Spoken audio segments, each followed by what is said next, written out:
In the town of Udo, there lived a rich man named Thomas. His family was known for their numerous profitable textile and real estate businesses. They were the envy of all and sundry. But despite the luxury and wealth, Mr. Thomas and his wife Nkem were very sad people. They had a big problem in their life that even their money could not solve. Their daughter Ego was almost 35 years old, yet still unmarried, because she was a bedwetter. She still bedwets even in her 30s. They had searched all the ends of the earth for a solution, but could find none. Ego's story started many years ago, so you might need to grab a popcorn, relax and enjoy the ride. Mr. Thomas and Nkem had Ego after many years of waiting. They loved their daughter and her presence made the family complete. But Ego was not what we call a normal child. When other children her age stopped wearing diaper as 3 years old, Ego's case was different. She wore diapers till she became a teenager and even as an adult. At first, her parents thought she would outgrow her bedwetting, but as the years passed and Ego grew into a teenager, her bedwetting persisted. Mr. Thomas and his wife consulted different doctors and specialists, but they couldn't find any solution. Ego got into secondary school and she insisted on going to a boarding school with her friends. Her parents were against it because they knew the chaos that would break out if her peers found out about her secret. But Ego pressured her parents into letting her. Ego, it is not as if we don't want you to attend that school. But you know your condition. What if your friends find out about it? It will be a big problem for you, oh, her father advised her. Daddy, my friends will not find out. I will be very careful. I want to go to a boarding school like my friends. Ego pleaded with her parents. Daddy, please let me attend the boarding school. She pleaded persistently. Her parents, who loved her so much and did everything to please her, reluctantly agreed with fear in their hearts. The day Ego resumed school, her parents drove her to the boarding school. They were sad to see their only daughter leave for school, but they were especially scared for her safety. My angel, promise me you will be careful, Ego's mother said with worry on her face. I promise, mommy, I will be careful, Ego replied. And with that, she left her parents at the parking lot, running towards the school with joy and excitement. Ego settled into school and shortly afterwards, she became very popular. She was a beautiful girl and also very brilliant, always taking first position in her class. She quickly blended in with the other students, but she was always careful for her secret not to be exposed. Every night, before Ego goes to bed, she would sneak into the bathroom and secretly wear a diaper so as not to bedwet. And every morning, before the other students woke up, she would dispose of the diaper and get herself ready for school. This continued for months and Ego was happy that things were going smoothly as she had planned. But things turned sour when one night, Ego, who was very tired after a busy inter-sports day, forgot to wear her diapers to bed. That night, she peed on her mattress. Her bunkmate Sarah, who noticed the stench of urine oozing from Ego's bed the next morning, confronted her. Ego, what is this? Did you bedwet last night? Sarah asked with irritation on her face. No, Bunky, it is sweat oh. Ego tried to deny. What do you take me for? Abi, you think I cannot smell the stench from your mattress? Sarah shouted with anger. So as big as you are, you still bedwet? Sarah asked in mockery. Bunky, no, Ego replied, trying to defend herself. I thought there was something strange about you. I saw you removing your pampers yesterday morning, and I also saw the pack of pampers you hid inside your box. So you're a bedwetter. Sarah mocked Ego. The scene in the dormitory attracted other students who heard that Ego was bedwetting. In a matter of hours, everybody in the school knew that Ego was a bedwetter. The other students laughed and mocked her, calling her names. borehole, pipeline. The gist went on for days, and Ego could no longer bear it. A seemingly peaceful stay in the school got disrupted rather very quickly. She eventually asked her parents to withdraw her from the school. As the years passed, Ego got into the university, still traumatized by what happened at her secondary school. She never let anybody close to her. She had friends, but she always kept them at a distance. But Ego was a very beautiful girl, and her beauty attracted guys. Among those guys was a very handsome and intelligent young man named John. John chased Ego for years, but Ego refused to date him because she was scared John might not like her if he knew about her problem. But John was persistent, and after a long while, Ego accepted him as a boyfriend. Things was going smoothly between John and Ego at first. They were in love, or so it seemed. One day, Ego, who had been keeping a bedwetting secret from her boyfriend, revealed a lifelong secret one evening. "Babe, there's something I want to tell you.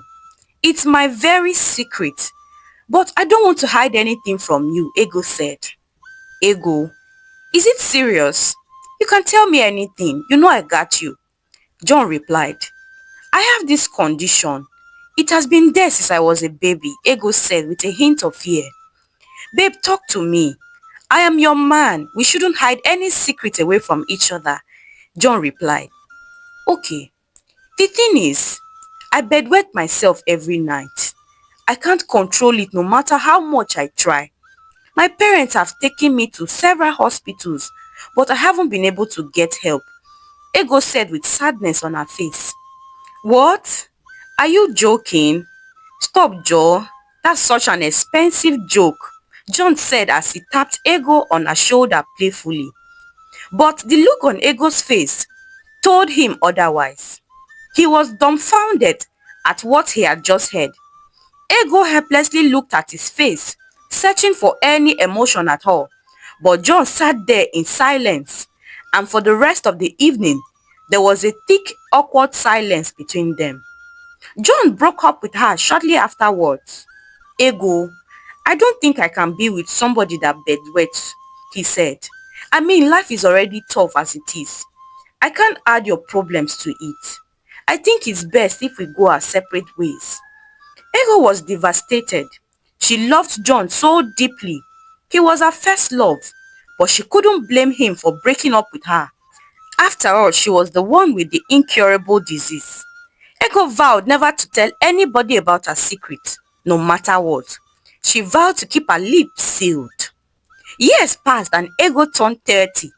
She had graduated many years ago from the university and decided to start working at her parents' textile company.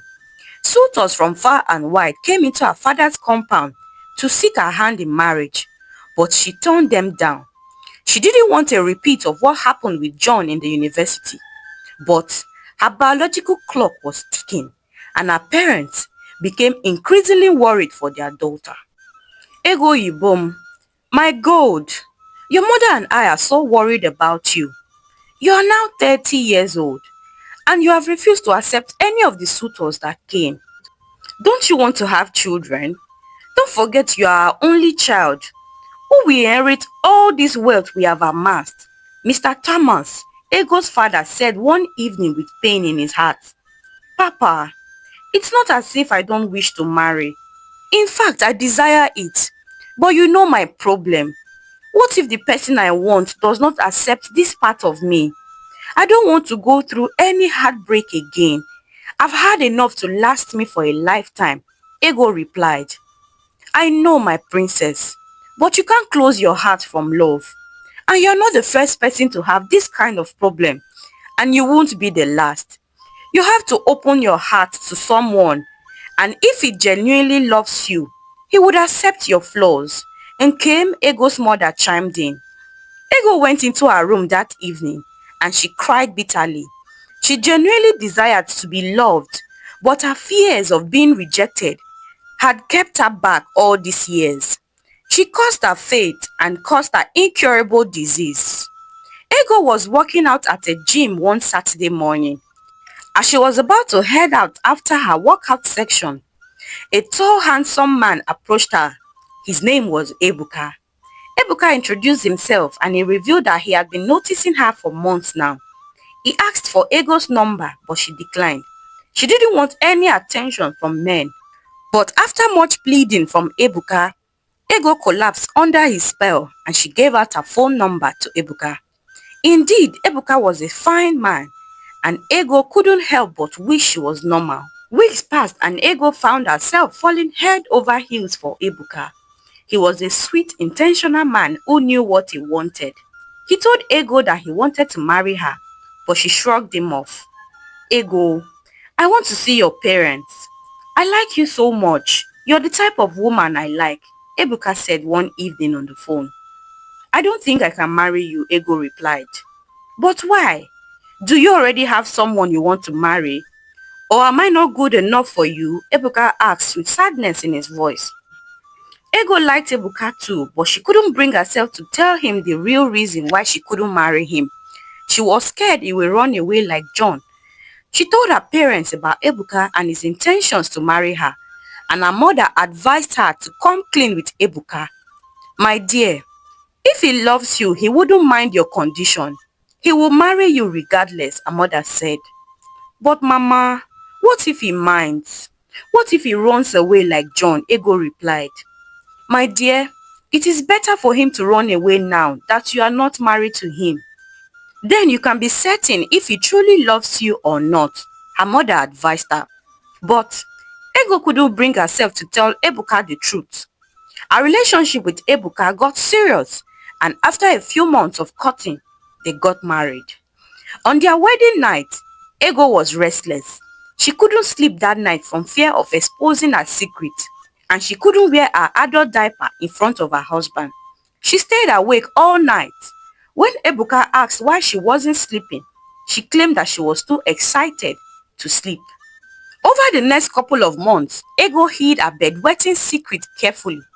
Her husband Ebuka noticed her strange behavior when she was always fully dressed when going to bed, and how she always showered and dressed up early before he woke up. At first, Ebuka thought she was a neat freak, but he started having doubts when Ego refused to show him her nakedness at night. Honey, why are you always fully dressed when going to bed? And since we got married, you don't allow me to feel your body the way married people do. What are you hiding from me? Ebuka said one evening. Obim, it's not like that. I catch cold so easily, so I have to always wear clothes to keep warm. Ego replied, lying. Fear started to seep into her mind. She had tried to cover her tracks for months now, but it seemed sooner or later her secret will explode in her face. Ego's behavior continued and Ebuka's suspicion increased. My wife is hiding something from me, he thought. Although they had made love a couple of times, but something felt off. Ego wasn't free with her body with him. It felt as if a wall was standing between them. One afternoon, Ebuka was looking for a file in their bedroom. He couldn't remember the exact location he left it. As he was searching for the misplaced file, his eyes landed on a pack of adult diapers stuck somewhere hidden inside the wardrobe. What is this? We don't have children in this house. How come there's a full pack of pampers here? He thought to himself. But what shocked him was when he took a closer look at the diapers, he discovered that they were adult diapers. He was confused as to why his wife had a full pack of pampers hidden somewhere inside their room. Ebuka made it his mission to find out what Ego was hiding from him. For the next couple of days, Ebuka turned into an investigative journalist. He tracked all Ego's movements and patterns, pretending not to notice what she was doing. One afternoon, Ebuka was trashing out his leftover food while watching a series on his cell phone. As he wasn't paying attention to what he was doing, the plate and spoon slipped from his hands and fell into the waste bin. Ebuka reluctantly bent down to pick the plate and spoon that had just fallen into the waste bin. As he was searching for the spoon, his eyes caught sight of something. It was the same type of adult diapers his wife had hidden, only that this time it was used. Ebuka looked closely and he found multiple used diapers. One might told him to ignore, but his curiosity got the best of him. He picked up one of the used pampers and unraveled it. He was met with a strong stench of urine. What is this? There are no kids in this house. First it was diapers, now used diapers. Something fishy was definitely going on with Ego, he thought. That night, Ebuka pretended to be sleeping and Ego sneaked out of bed to go wear her diapers as usual. As soon as she left for the bathroom, Ebuka got up from the bed. He quietly tiptoed towards the bathroom door, and after a few seconds, he busted into the bathroom with a great force. There it was. Ego was caught red-handed, wearing adult pampers. They were both shocked for different reasons. Ego had been caught in the act, and Ebuka caught his wife in the act.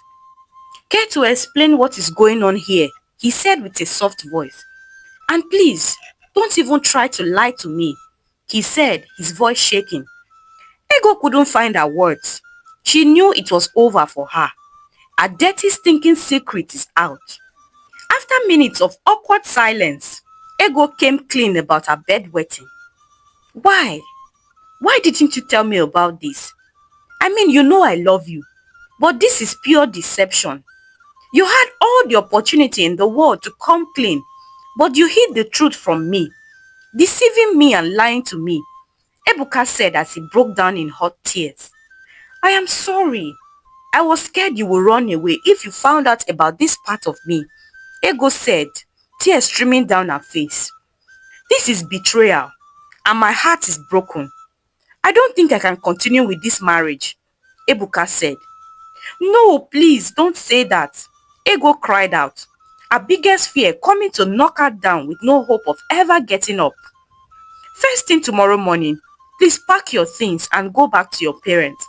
This marriage was built on lies. It is over.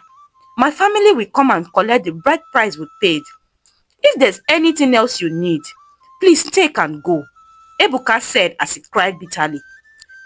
Ego collapsed on the floor in pain after hearing those words from her husband.